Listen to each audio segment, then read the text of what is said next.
Welcome, my friends.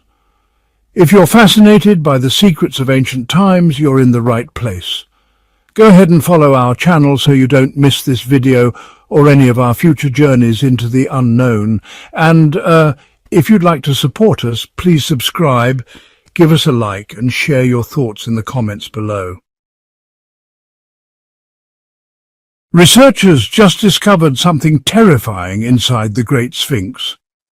Could the Sphinx be hiding an unbelievable secret? Officially, this massive stone hybrid has been guarding the other monuments on the Giza plateau for 4,500 years. But what if that's not true?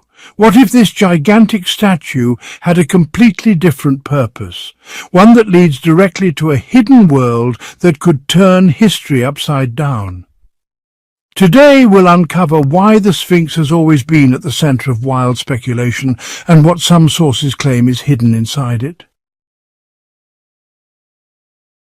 Here's the one fact everyone agrees on. The Sphinx exists. Okay, that might sound a bit exaggerated, but it really sums up the countless unanswered questions that still surround this monument today. When exactly was the Sphinx built? Who ordered its construction? And what was it originally meant for? These are all questions we still can't answer with certainty.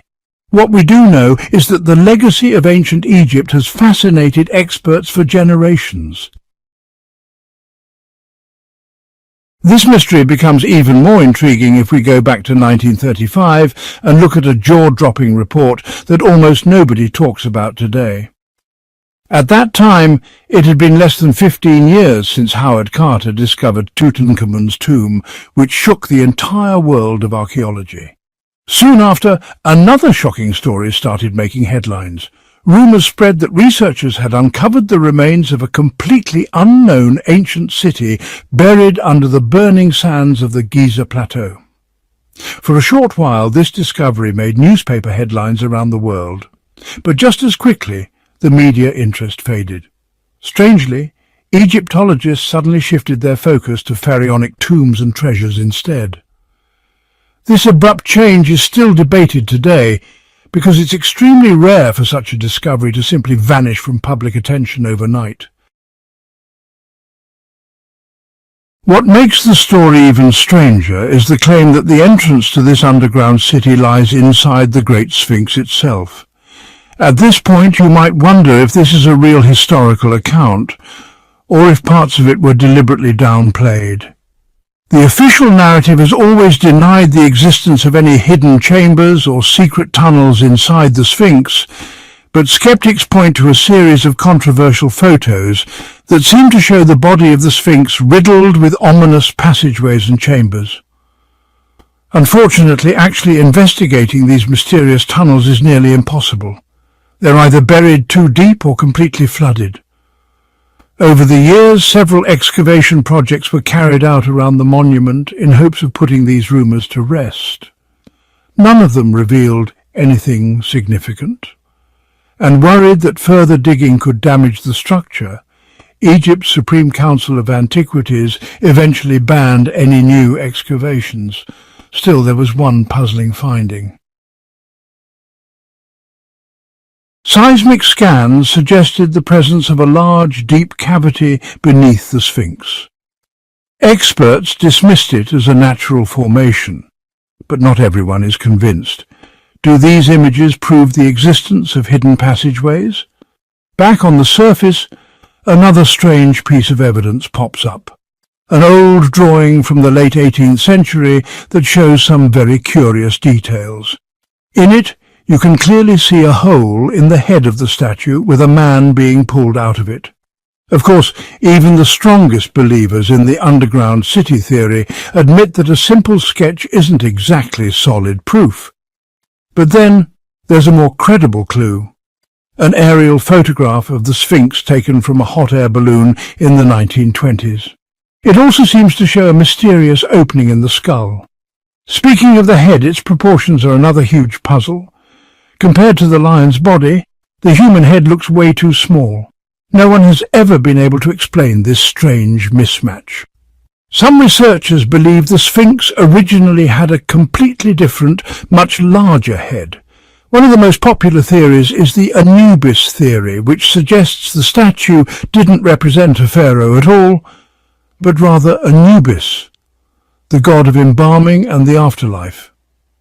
This idea is further supported by the fact that the head looks far less weathered than the rest of the body, even though it wasn't buried under protective sand for centuries, unlike most of the statue. But if we dig a little deeper into alternative theories about the Great Sphinx of Giza, a different idea comes up, that the Sphinx we see today wasn't the only one. Some believe there was a second, identical statue, and that actually wouldn't be too strange, because in ancient Egypt it was common to build hybrid creatures in pairs to guard the gateway to the afterlife. In fact, there are centuries-old drawings that show the Giza plateau with not one but two giant stone heads rising out of the sand. According to some sources, a particular sand dune near the current Sphinx is believed to be where its twin still lies buried. Theoretically, proving or disproving the existence of a second Sphinx should be possible. You could just go look for it. But here's where things get controversial. All official inquiries into the matter have been ignored, and depending on who you ask, the reason is very specific. Authorities have allegedly known for a long time about a second Sphinx and even a hidden city beneath the Giza plateau. According to these controversial theories, powerful institutions are doing everything they can to hide this historical truth and cover up evidence of a lost, advanced civilization. But let's be honest, why would the authorities keep such a mind-blowing discovery secret? Well, those who disagree with the mainstream explanation have a surprising answer. They claim the ancient Egyptians possessed extraordinary knowledge and strange, advanced technology equal to or beyond our own today. Not surprisingly, most traditional scholars dismiss these ideas as pure fantasy. Still, even without bringing high-tech lizards and alien machines into the mix, one big question remains. How did the ancient Egyptians even build the Sphinx from scratch? Maybe they didn't. Maybe it wasn't built by the Egyptians at all. That, at least, is the conclusion suggested by the research of geologist and geophysicist Robert Schoch. Thanks to author John Anthony West, who disguised himself to study the plateau in the late 1980s, Schoch was invited to test some radical claims.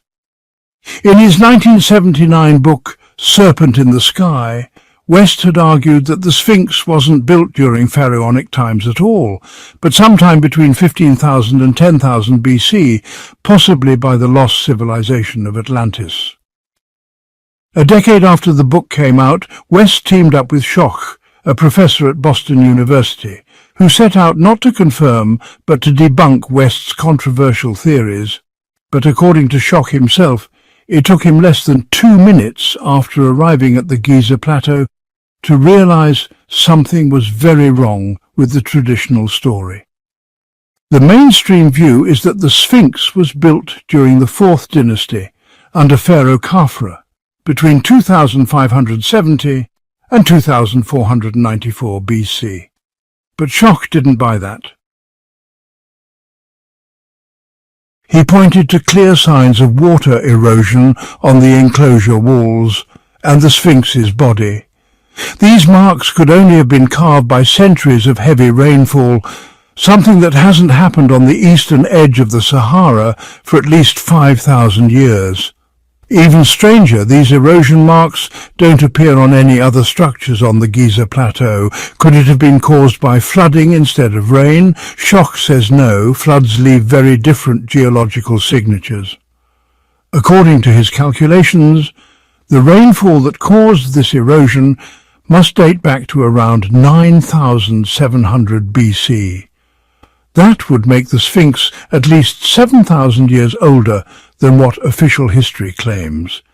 But ancient Egyptian civilization itself only dates back to around 3000 BC. If Schoch is right, then the question becomes obvious. Who really built the Sphinx?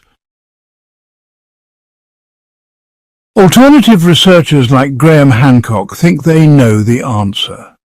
To them, the Sphinx is a stone relic from a lost, advanced civilization that was wiped out by a massive flood at the end of the last ice age.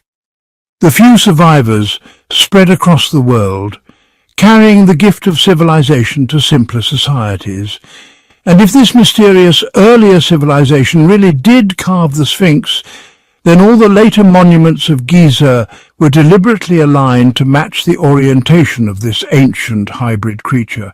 And as if that idea wasn't wild enough, there are also claims of a hidden passageway buried directly beneath the Sphinx's paws that leads to...